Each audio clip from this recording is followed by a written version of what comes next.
It's time for Fibber McGee and Molly.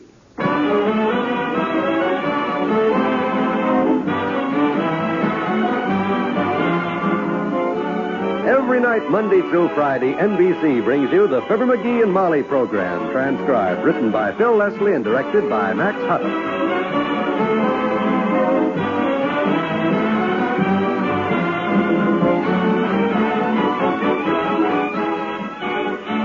We'll join Fibber and Molly in just a moment. If you want your child to have the best education you can give him, won't you get a pencil and paper to take down the address I'm going to give you at the end of this message? Unless we start preparing now, in a few years, our public schools will be as behind the times as the Little Red Schoolhouse. Because of the high increase in our birth rate during and after the last war, it's estimated that by 1960, there'll be some 10 million more children in elementary schools than there are now. In fact, this fall sees the highest school enrollment in our country's history. 1,856,600 more students than last year. More equipment will be needed, textbooks, playgrounds, and above all, more elementary school teachers. To help assure your children a proper education, join and work with local groups and school boards. And for free information about how citizens in other communities are improving their schools, write to this address. National Citizens Commission for the Public Schools, 2 West 45th Street, New York, 36. National Citizens Commission for Public Schools, 2 West 45th Street, New York, 36.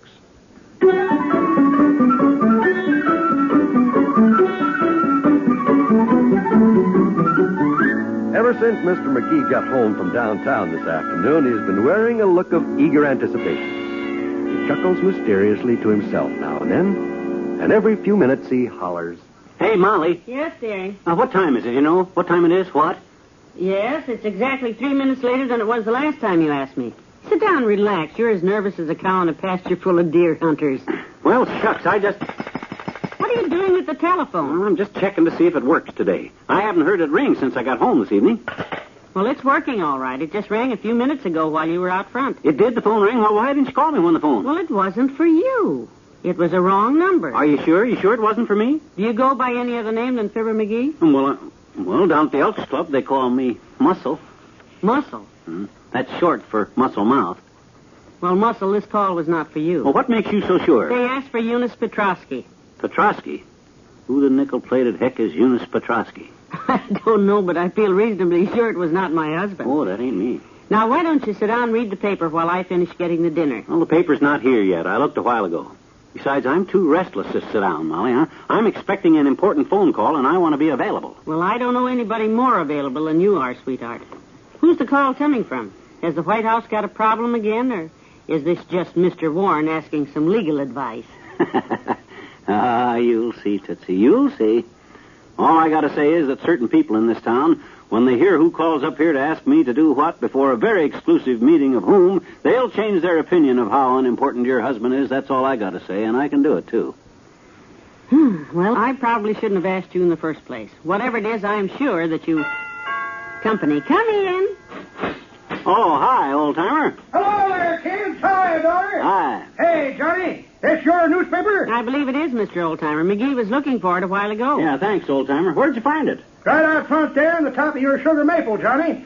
About 30 foot off the ground. Oh, well, thanks a lot. One thing, though. If you're looking for your garden hose tomorrow, son, it's stuck up in the tree. Oh, fine. My gosh, you mean to tell me you threw our hose up there to knock the paper down with? No, I throwed the hose up there to knock the rake down with. The rake? It stuck when I throwed it up there to knock the tennis racket down with. That stuck when I throwed it to knock down his catcher's mitt. That stuck when I throwed it to knock down the newspaper, daughter.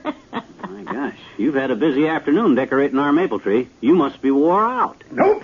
I'm in the pink of condition, son. Comes from leading a good, clean life.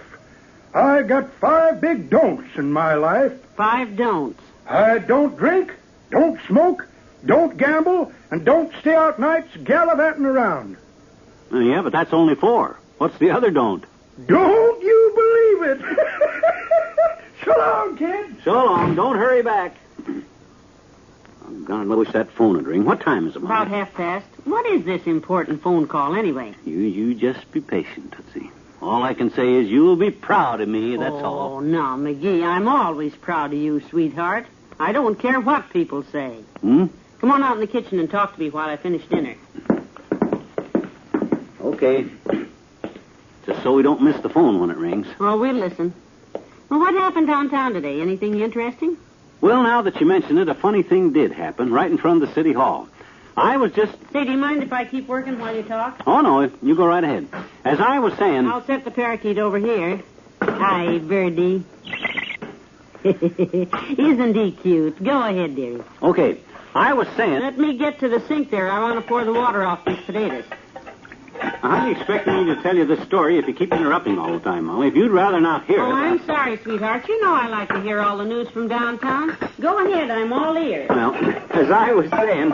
I was on my way over to the city hall to talk to the street light department about when are they going to fix that light outside our window so I can read in bed when who do I run into but Frank Bisbee? Frank Bisbee, the guy... Well, sir, he was having trouble getting his car in the parking space. And I was trying to have a talk to him, you know. See his face. And pushing his car on and then the cop came around the corner and old Frank was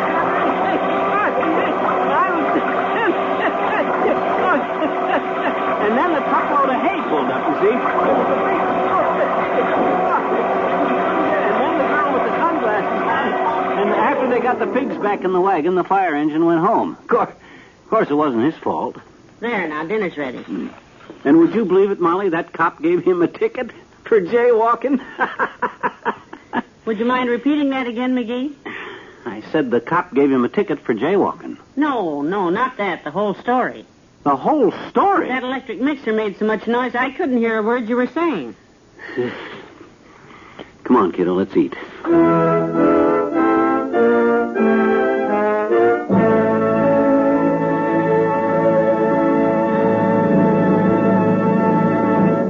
Back to Wistful Vista in a minute. Within the next 20 seconds, a fire will break out somewhere in the United States. Lives may be lost, property damaged, homes or buildings destroyed. Yes, there are 4,600 fires in America each day of the year. They kill 11,000 persons and disfigure or severely burn thousands more. 90% of all fires which start in the home can be traced to human carelessness. By obeying a few simple rules of fire prevention from now on, you and I can protect ourselves and our families from this devastating menace. Rule 1 is don't smoke in bed or discard lighted cigarettes carelessly. Rule 2, clean out old newspapers, magazines, and other inflammable debris. Rule 3, promptly repair defective wiring equipment. Replace worn or frayed wiring as soon as you notice it. Fire won't wait until tomorrow. Rule 4, use only those cleaning fluids which will not burn. And last but not least, be careful with matches. Keep them out of the reach of small children. Remember, it doesn't pay to gamble with fire. The odds are against you every time.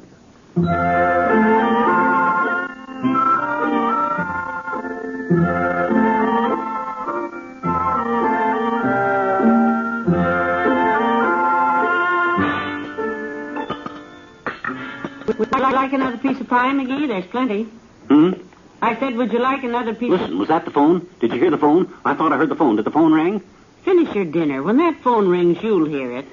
Won't he, Birdie? Well, I thought sure they'd call before now, and Hey, tell Mother, what is this important phone call you're expecting? Well, no, yesterday when Doc Gamble told us the Executives Club was looking for a speaker for their next week. Yes, I remember the doctor was supposed to speak and he had to cancel. Is that what you mean? Yep. That's it, Tootsie. That's what I'm waiting for. What? Yep. You don't mean you expect the Executives Club to call and ask you to speak, McGee? And why not, may I ask? Well, I didn't mean that quite the way it sounded, sweetheart. Well, I hope not. After all, what's Doc Gamble got that I haven't got? I can make speeches. Oh, at the drop of a hat, yes. Betcha. Right after we talked to Doc yesterday, a guy that he's undoubtedly the best friend I got called him up and recommended me for the job. Praised me very highly. Wonderful. Who on earth did that? Who do you think? McGee, you didn't. I sure did, kiddo. I'll show Doc Gamble that thinks he's the biggest orator of few things. I got some ideas for big business that'll stand them executives.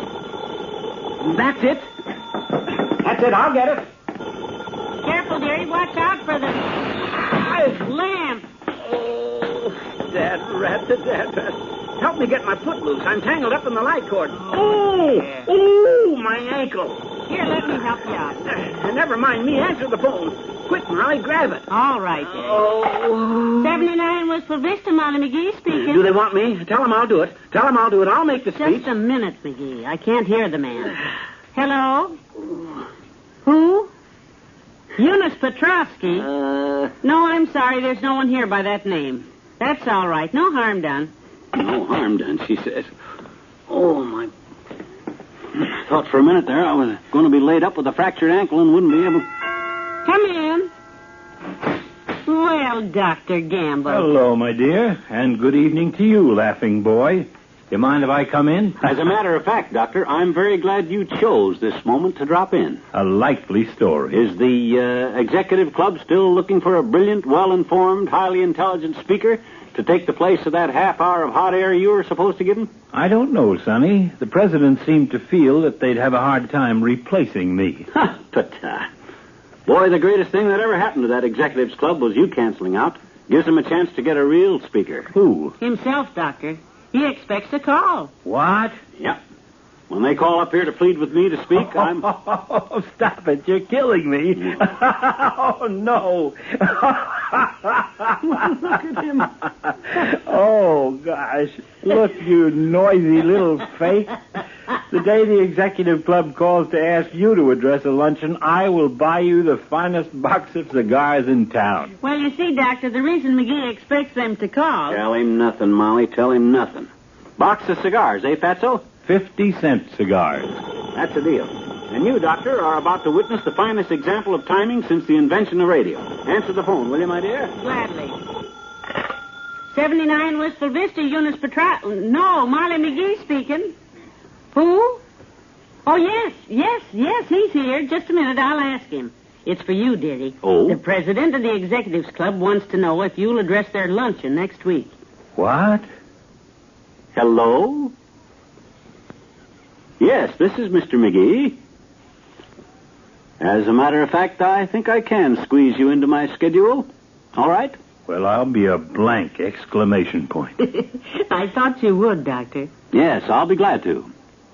Oh, I'm never too busy to give young executives a shove on their way up, or old execs a shove on their way down. I'll be very happy to be there. What's for lunch?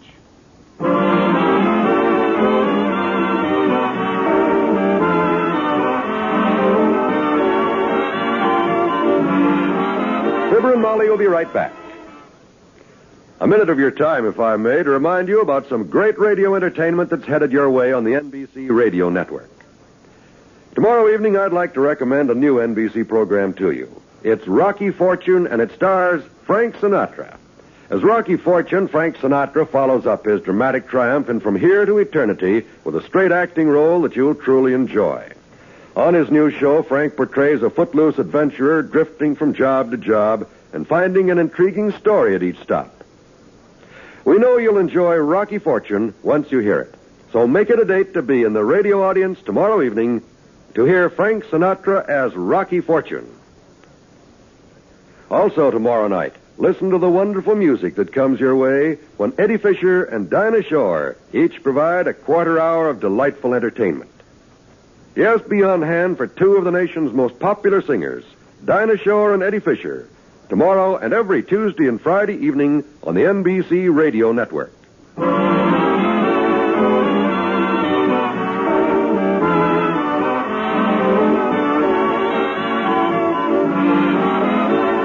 NBC has brought you the Fibber McGee and Molly program, transcribed with Bill Thompson as the old-timer and Arthur Q. Bryan as Dr. Gamble. And here are Fibber and Molly. You know, I'm pretty impressed by this whole thing, McGee. Me too. Just imagine, you addressing the Executives Club. Yep. What are you going to talk about? About 30 minutes. It'll have to be funnier than that, sweetheart. Yeah. Good night. Good night, all.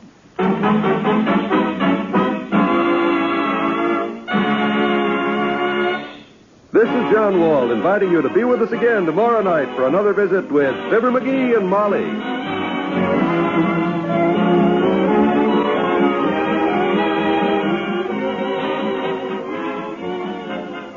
Weekday evenings, laugh with Can You Top This on the NBC Radio Network.